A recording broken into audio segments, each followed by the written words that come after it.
You know, sometimes it's happened early in the quarter where teams have scored, and then it feels like we have control of a quarter, and then Chris Paul scores 11 straight points to close the quarter, hits 2 or 3 threes, and it really wasn't that bad, but Chris got hot late. So it's a combination. All the quarters that I've looked at in the last, couple days, not one quarter has sort of finished the same way or started the same way.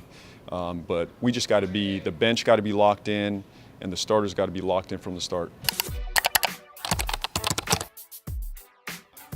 It should be an intense battle tonight as the Charlotte Hornets host the Miami Heat. Both teams 29-34. Of course, the Heat seeking to avenge 2 earlier losses to the Hornets, and the Hornets really hanging on by a thread as they cling to the 8th and final playoff spot in the Eastern Conference. Welcome to the Spectrum Center. It should be a great night of NBA action.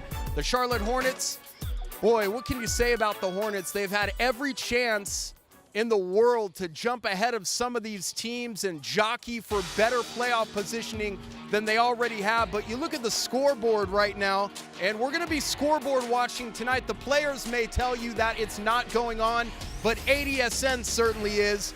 There you go. The T-Wolves in the Pistons. One more game with the Pistons, who are 2.5 ahead of the Charlotte Hornets. 2 more games with the Washington Wizards, including Friday, and we'll get into that in just a moment. The Mavs are in Washington tonight. The Hornets are 3 games ahead of the Washington Wizards, and the Cavs and the Nets. The Cavaliers with one of the league's worst records in Brooklyn tonight.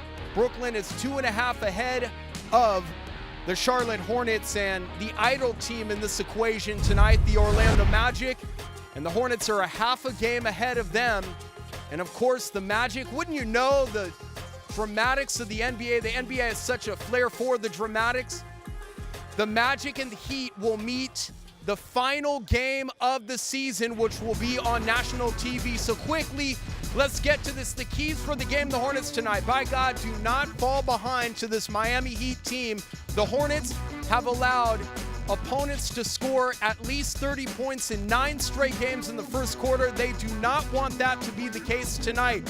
Second chance points for the Hornet limit the opportunity for the Miami Heat. And of course, Kemba Walker must get involved. He had a horrific game on Sunday by Kemba's standards. 18 points, but he was 5 of 20 from the field. The next 3 games for the Charlotte Hornets, Washington Wizards on Friday. Then you see the 2 big ones, Houston and Milwaukee. Bam, back to back. It is relentless as we come down the stretch during the NBA schedule. ADSN1.com will have all your Hornets coverage, and we'll see you in the post game. We'll work the locker room for you, and we'll hear from head coach James Borrego. Until then, I'm Ryan Hedrick. Enjoy the game and head to ADSN1.com for your Hornets coverage.